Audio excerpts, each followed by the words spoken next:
आज की क्लास में आप सभी का बहुत बहुत स्वागत है। आइए देखते हैं आज का प्रैक्टिस सेट। ये प्रैक्टिस सेट आपका हिंदी व्याकरण पर आधारित है। इसमें आप सब देख रहे हैं उपसर्ग और प्रत्यय से प्रश्न।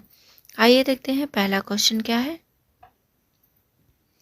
पहला क्वेश्चन है उपसर्ग का प्रयोग होता है। यहाँ पर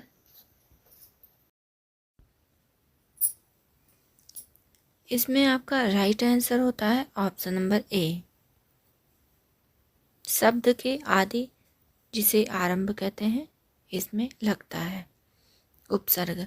आगे देखते हैं क्वेश्चन नंबर 2 है जो धातु या शब्द के अंत में जोड़ा जाता है उसे क्या कहते हैं। यहाँ पर बताना है राइट आंसर क्या होगा।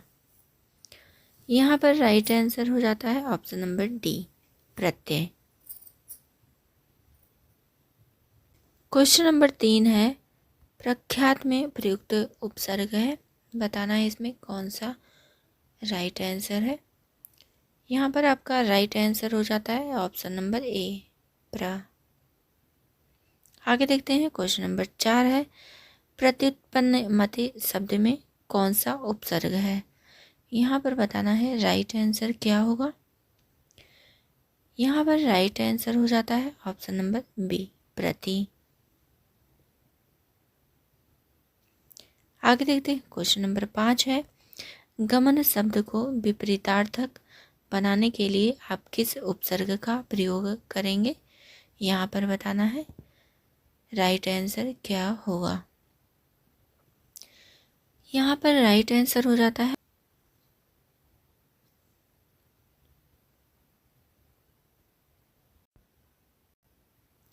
आगे देखते हैं क्वेश्चन नंबर 6 है निर्वासित में प्रत्यय है। बताना है कि कौन सा प्रत्यय इसमें लगा है। यहाँ पर राइट आंसर हो जाता है ऑप्शन नंबर डी इत प्रत्यय लगा है इसमें। आगे देखते हैं क्वेश्चन नंबर 7 है लेखक शब्द के अंत में कौन सा प्रत्यय लगा हुआ है। यहाँ पर आपका राइट आंसर हो जाता है ऑप्शन नंबर डी अक प्रत्यय। क्वेश्चन नंबर 9 है स्पृश शब्द को विलोमार्थक बनाने के लिए किस उपसर्ग का प्रयोग करेंगे। यहाँ पर राइट आंसर हो जाता है ऑप्शन नंबर सी आ।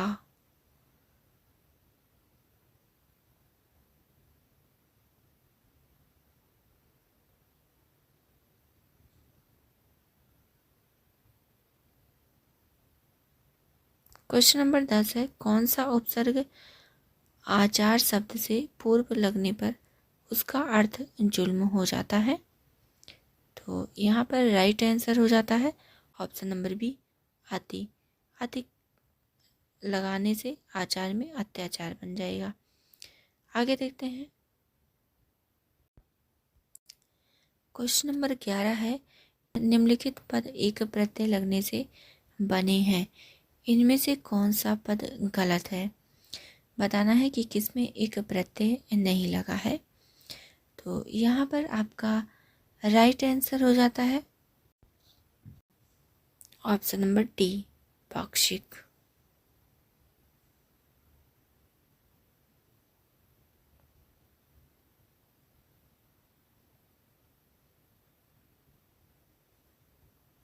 क्वेश्चन नंबर 12 है पुरोहित में उपसर्ग है कौन सा उपसर्ग है। यहाँ पर राइट आंसर हो जाता है ऑप्शन नंबर बी पुराह उपसर्ग है।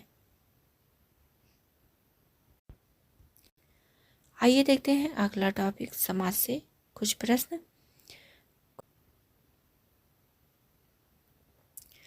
क्वेश्चन नंबर 1 है इसमें दो या दो से अधिक शब्दों से मिलकर बने हुए नए सार्थक शब्द को क्या कहते हैं। यहाँ पर राइट आंसर हो जाता है ऑप्शन नंबर बी समास कहते हैं। आगे देखते हैं क्वेश्चन नंबर 2 है समास का शाब्दिक अर्थ होता है क्या होता है। बताना है। यहाँ पर राइट आंसर हो जाता है ऑप्शन नंबर ए संक्षेप। आगे देखते हैं क्वेश्चन नंबर 3 है, निम्नांकित में कौन सा पद अव्ययी भाव समास है। यहाँ पर राइट आंसर हो जाता है ऑप्शन नंबर सी, प्रतिदिन। क्वेश्चन नंबर 4 है, समास के पदों को अलग करने को क्या कहा जाता है। तो समास के पदों को अलग करने के लिए जो है विग्रह शब्द का प्रयोग किया जाता है। आगे देखते हैं क्वेश्चन नंबर 5 है, यथाशक्ति में कौन सा समास है बताना है। तो यथाशक्ति में आपका ऑप्शन नंबर डी अव्ययी भाव हो जाता है। क्वेश्चन नंबर 6 है, जिस समास का पूर्व पद अर्थात पहला पद प्रधान हो उसे कौन सा समास कहते हैं। यहाँ पर बताना है। यहाँ पर राइट आंसर हो जाता है ऑप्शन नंबर सी, अव्ययी भाव। क्वेश्चन नंबर 7 है, इनमें से कौन सा कथन पूरी तरह तत्पुरुष समास से संबंधित है। यहाँ पर बताना है राइट आंसर क्या होगा। यहाँ पर राइट आंसर हो जाता है ऑप्शन नंबर सी, इसमें प्रायः उत्तर पद प्रधान होता है। क्वेश्चन नंबर 9 है, निम्न में से कौन सा शब्द कर्मधारय समास का उदाहरण है। यहाँ पर राइट आंसर हो जाता है option number B. Question number 10 है, कृताकृत में कौन सा समास है। यहाँ पर राइट आंसर हो जाता है ऑप्शन नंबर सी, कर्मधारय। क्वेश्चन नंबर 11 है, जिस समास के पूर्व एवं उत्तर दोनों ही पद समान रूप से प्रधान हो उसे क्या कहते हैं। यहाँ पर आपका राइट आंसर हो जाता है ऑप्शन नंबर डी, द्वंद्व समास। आगे देखते हैं क्वेश्चन नंबर 12 है, जिस समास में प्रथम पद संख्यावाची तथा अंतिम पद संज्ञा हो वह उसे क्या कहते हैं। तो उसे कहते हैं द्विगु समास। आगे देखते हैं क्वेश्चन नंबर 13 है, बारहसिंघा शब्द में कौन सा समास है। यहाँ पर राइट आंसर हो जाता है ऑप्शन नंबर ए, बहुव्रीहि समास है इसमें।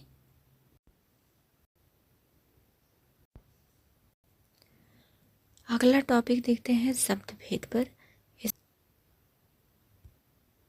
क्वेश्चन नंबर 1 देखते हैं, अहेर शब्द का तत्सम रूप है। तो अहेर शब्द का तत्सम रूप आखेट होगा, ऑप्शन नंबर डी यहाँ पर राइट होता है। क्वेश्चन नंबर 2 है, चूरन किस प्रकार का शब्द है।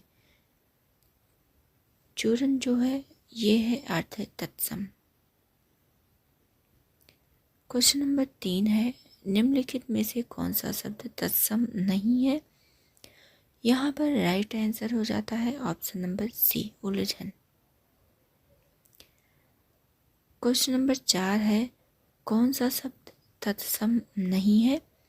तो यहाँ पर राइट आंसर हो जाता है ऑप्शन नंबर सी, पाहुना। क्वेश्चन नंबर 5 है, निम्नलिखित शब्दों में से तत्सम शब्द को पहचानिए। यहाँ पर बताना है कि तत्सम शब्द कौन सा है। यहाँ पर राइट आंसर हो जाता है ऑप्शन नंबर बी, कुक्कुर। क्वेश्चन नंबर 6 है, फूल का तत्सम है। यहाँ पर बताना है कि फूल का तत्सम क्या होगा। तो फूल का तत्सम यहाँ पर पुष्प हो जाता है, ऑप्शन नंबर बी राइट होता है।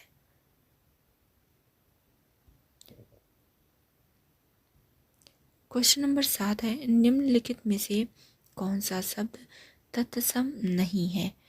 यहाँ पर बताना है। यहाँ पर आपका राइट आंसर हो जाता है ऑप्शन नंबर बी, पुहुप। क्वेश्चन नंबर 8 है, पनही शब्द का तत्सम रूप है। यहाँ पर बताना है। यहाँ पर राइट आंसर हो जाता है ऑप्शन नंबर डी, उपाहना। क्वेश्चन नंबर 9 है, तत्सम शब्द कौन सा है? यहाँ पर बताना है। राइट आंसर हो जाता है ऑप्शन नंबर बी, स्वर्ण। क्वेश्चन नंबर 10 है, अट्टालिका का तद्भव रूप है, क्या होगा? यहाँ पर अट्टालिका का तद्भव रूप। राइट आंसर हो जाता है ऑप्शन नंबर डी, अटारी। क्वेश्चन नंबर 11 है, एक का तद्भव रूप है। यहाँ पर एक का तद्भव रूप एक होगा, ऑप्शन नंबर सी यहाँ पर राइट होता है। क्वेश्चन नंबर 12 है, उन्मेष किस प्रकार का शब्द है? यहाँ पर बताना है राइट आंसर क्या होगा। राइट आंसर हो जाता है ऑप्शन नंबर बी, तद्भव। क्वेश्चन नंबर 13 है, तद्भव शब्द है, यहाँ पर बताना है तद्भव शब्द कौन सा है? राइट आंसर हो जाता है ऑप्शन नंबर सी, कांच।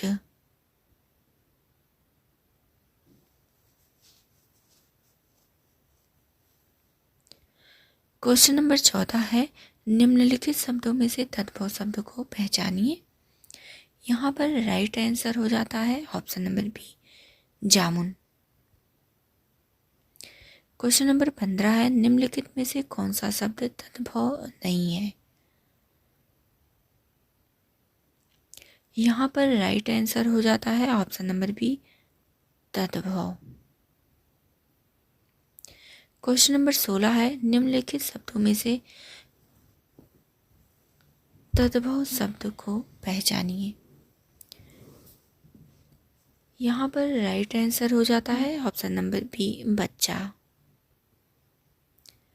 क्वेश्चन नंबर 17 है, निम्नलिखित में से कौन सा शब्द है जो कि तद्भव है, बताना है।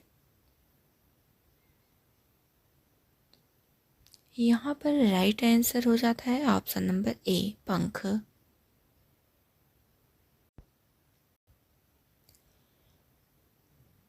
आइए देखते हैं अगला टॉपिक आपका जो कि विलोम पर है। इसमें आपका पहला क्वेश्चन है, अल्पज्ञ का विलोम होगा, यहाँ पर बताना है क्या होगा। राइट आंसर हो जाता है ऑप्शन नंबर सी, सर्वज्ञ।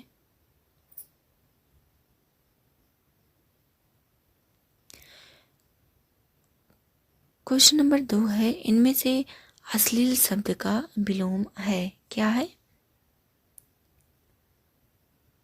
यहाँ पर राइट आंसर हो जाता है ऑप्शन नंबर ए, अश्लील का विलोम शब्द श्लील होगा। क्वेश्चन नंबर 3 है, अर्वाचीन शब्द का विलोम होगा, यहाँ पर बताना है अर्वाचीन शब्द का विलोम क्या होगा। राइट आंसर हो जाता है ऑप्शन नंबर ए, प्राचीन। ये सारे प्रश्न बहुत ही महत्वपूर्ण है परीक्षा की दृष्टि से। इसमें जितने भी प्रश्न लिए गए हैं सभी प्रश्न नए पैटर्न पर आधारित हैं और ये सारे प्रश्न बार बार परीक्षा में आने वाले हैं और महत्वपूर्ण है। आप इनको नोट भी कर सकते हैं और बार बार रिवीजन करते रहिए ताकि ये याद हो जाए। आगे देखते हैं क्वेश्चन नंबर 4 है, आगे शब्द का विलोम है, आगे शब्द का विलोम क्या होगा? ऑप्शन नंबर ए, विज्ञ होगा। क्वेश्चन नंबर 5 है, अनभिज्ञ शब्द का विलोम है, यहाँ पर बताना है क्या होगा। यहाँ पर राइट आंसर हो जाता है ऑप्शन नंबर डी, ए और बी दोनों सही है। अनभिज्ञ का भिज्ञ भी होता है और अभिज्ञ भी होता है, तो ये थोड़ा ध्यान देना है। आगे देखते हैं क्वेश्चन नंबर 6 है, आमिष का विलोम शब्द क्या होगा? तो आमिष का विलोम शब्द निरामिष होगा, आपका ऑप्शन नंबर बी राइट होता है। आज की क्लास यहीं तक, मिलते हैं अगली नई क्लास में। आज की क्लास आप सबको कैसी लगी कमेंट करके ज़रूर बताइएगा। और जिनको भी ये क्लास पसंद आए लाइक शेयर और सब्सक्राइब ज़रूर करें।